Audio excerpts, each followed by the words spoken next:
Tickle, tickle, tickle, tickle. Say, I love you. And can't wait to meet you. So exciting. Hey guys, welcome back to my channel. If you are new here, my name is Cassie. I am currently 35 weeks pregnant and I have a son who is 2.5 years old.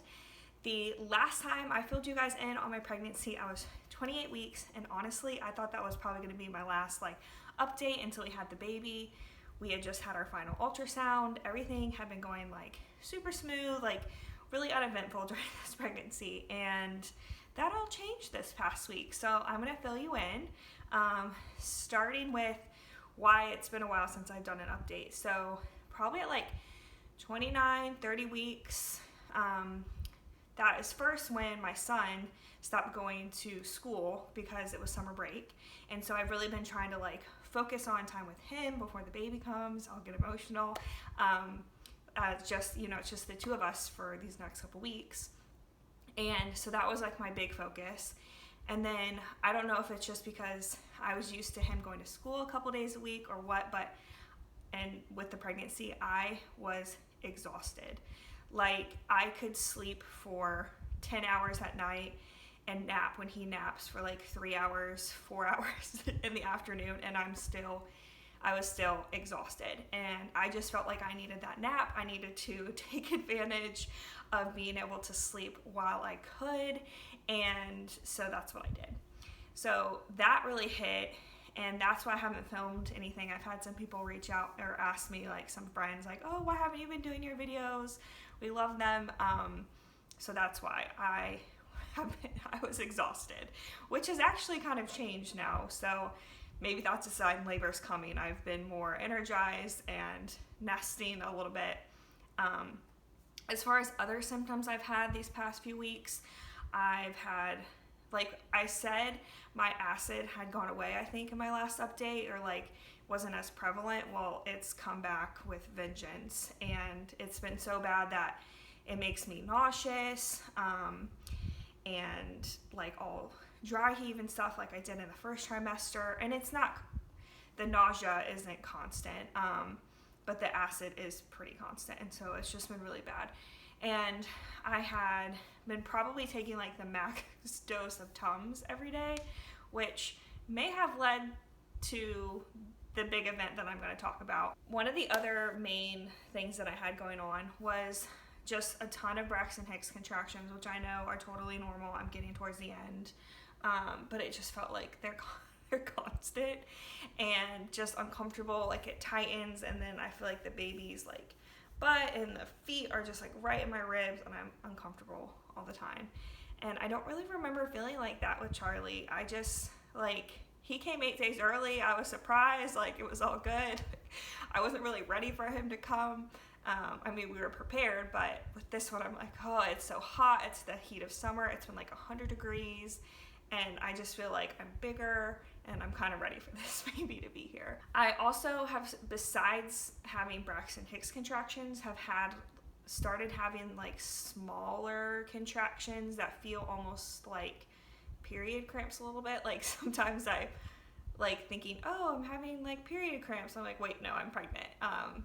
And so they're not super painful, but they're noticeable. Oh, and with the Braxton Hicks contractions, the other thing is, not only are they they don't hurt, they're just more uncomfortable and tightening, but when I have them at night, it wakes me up and I have to pee, because it's just pushing on my bladder, and so I've been waking up 3 or 4 times a night, and which I would usually fall back asleep pretty quickly, but within these last couple weeks, I have not been able to fall asleep. I have gone to sleep at midnight, past midnight, 1 o'clock every night, and it's driving me crazy. I'm still, Charlie has thankfully started kind of sleeping in a little bit again, so he gets up a little bit after 7, so I'm still getting a decent night's sleep, but it's just frustrating because I feel like my mind is racing and I want to do all these things, but it's the middle of the night and it's just not practical.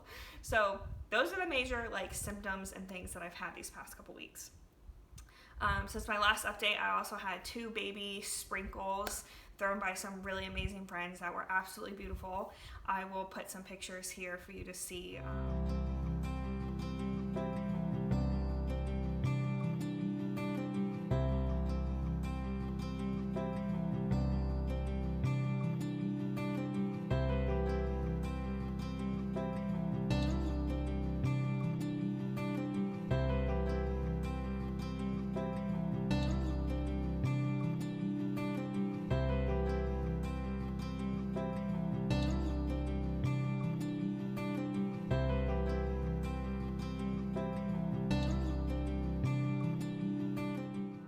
We are so blessed by so many amazing people in our lives who just wanted to show us love.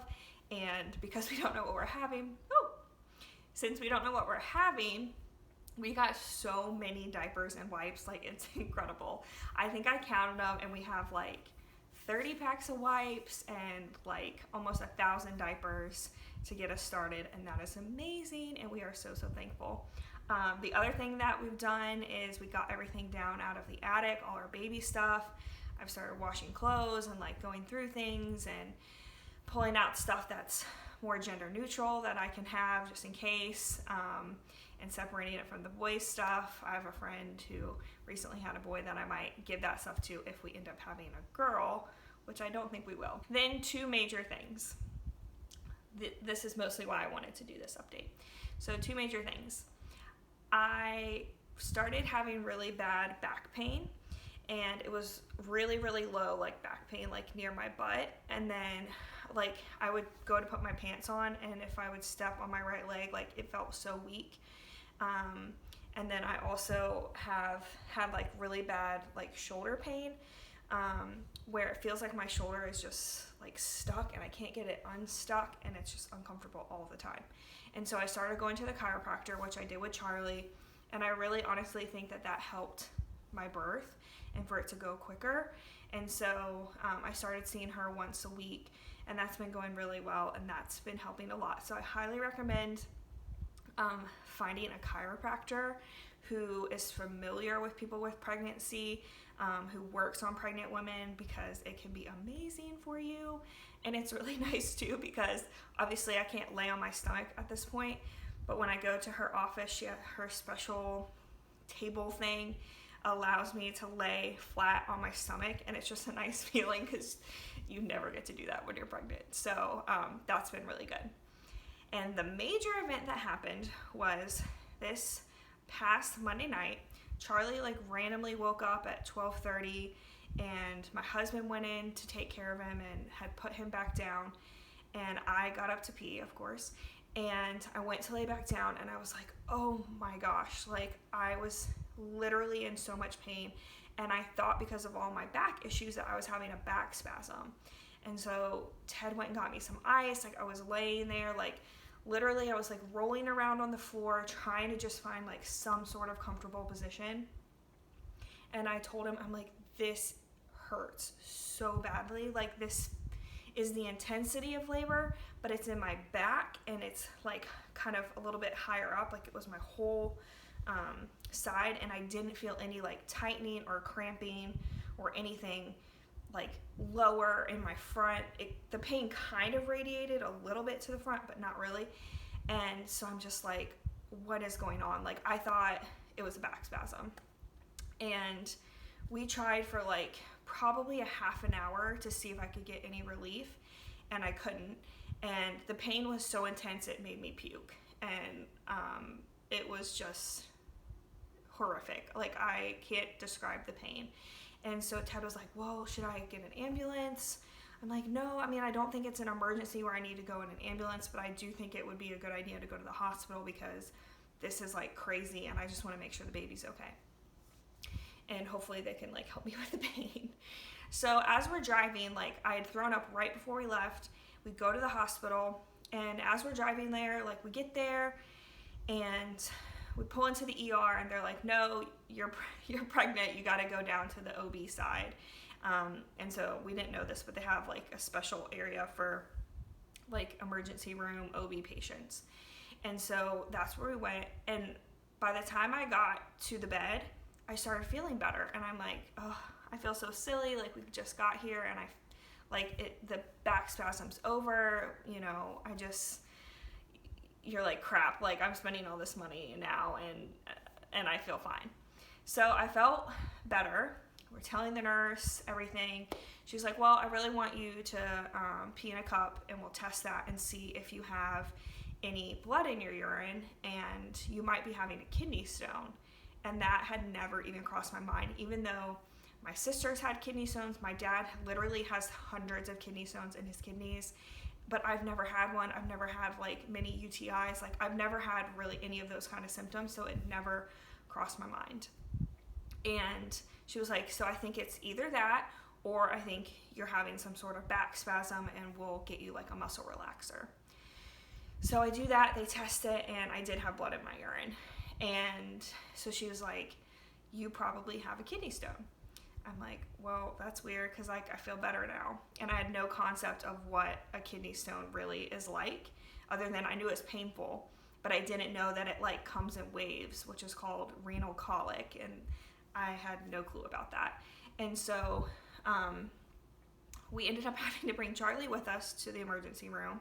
I was laying there, they got like an IV in and they were giving me fluids, and I'm like, oh my gosh, it's coming back, like, and it was starting to like rev up again. And I told Ted to take Charlie out of the room, and I was literally in the worst pain of my entire life. Like, it is, having a kidney stone is worse than labor, because with labor, your body, when you go through it naturally, which I did with Charlie, your body just like gradually like increases its endorphins, like everything is more gradual. With this, like it comes on so suddenly, your body has no time to like produce any kind of hormones to help you like fight off this pain, and the pain is as bad as like the worst parts of labor. And the other part of it is with a contraction, you know it's going to last like a minute, you know you have a baby coming at the end. With this, you have no idea when it's going to end. You literally want to die. I told Ted, and I hate that I said this to him because it really freaked him out, but I was like, please kill me. I can't take it anymore, because the pain was that intense.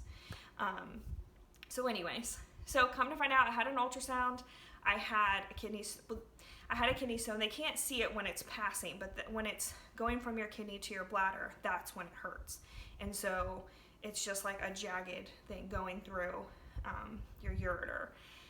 Well, I also so I had that one passing. They did an ultrasound. I have another one in my left kidney, and I have at least 2 or 3 in my right kidney.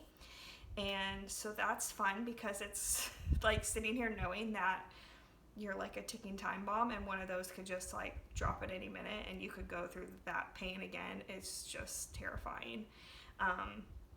And since I'm pregnant, I couldn't really have the standard treatment. I did have narcotics. That is literally what got me through, at a lower dose. But